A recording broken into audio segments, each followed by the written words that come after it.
Hey guys, Dat Good Sir here, and this is my review of the Steelseries Sensei 310. If you've been on the fence whether you want to buy this mouse or not, then this video is for you. Before the video begins, I'd like to add a disclaimer. I am not sponsored by Steelseries, and I purchased this product with my own money. However, if you do find yourself wanting to buy this product, I will have a link in the description that will help me out also. Let's get right into the review.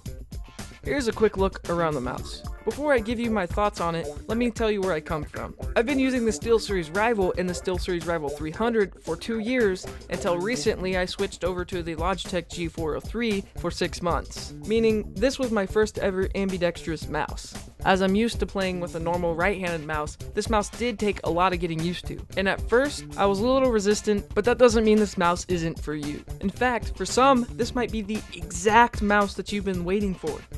So let's start with the things that I do like about it. Number 1, it is relatively lightweight, coming in at 102 grams. Now I know that's not the most light mouse on the market, but it certainly isn't heavy. One area that I'm really glad they did save weight in is by using a rubber cable instead of a braided cable, which brings me to my second point. I am personally not a fan of braided cables as they tend to fray and tend to add weight to the mouse. So if you're anything like me, that will be another selling point of this mouse. The rubber cable did have a lot of flex and gave me no trouble.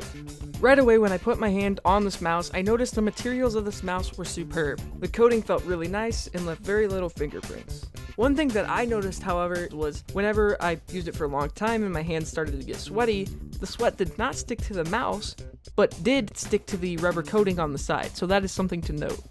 The sensor in this mouse is really good, and I experienced no stuttering, angle snapping, or any mouse acceleration that I could notice. It can handle up to 12,000 CPI or DPI before experiencing any sort of problems.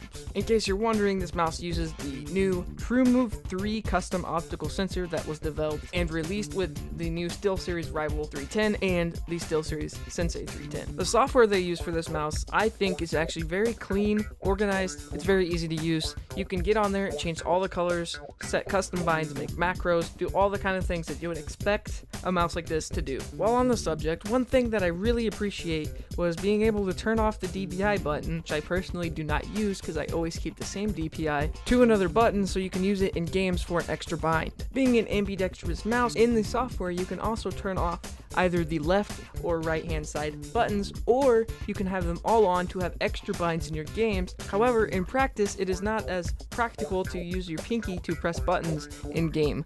Now let's talk about the shape. Personally, this is where the mouse lost me. I should mention that I have fairly large hands at 20 centimeters long, and this mouse is designed for people with medium-sized hands. I do think this played a role in the experience that I had with this mouse. That's not to say that I couldn't get used to the shape. After using this mouse for a week, I was able to get consistent aim and get consistent kills in the games that I was playing. However, this came at the expense of making my hand feel tired after long sessions, something I don't experience as much with a right-handed mouse. Another thing that is worth mentioning is typically I have a palm and claw hybrid grip, whereas somebody who has a fingertip grip would probably have a much better playing experience with this mouse. If you have any questions about this mouse or anything else I've talked about in this video, let me know down in the comments, and if you guys did enjoy this video, make sure to hit that like button, and if you want to see more videos like this one, hit subscribe. Thanks for watching, and I'll see you in the next one.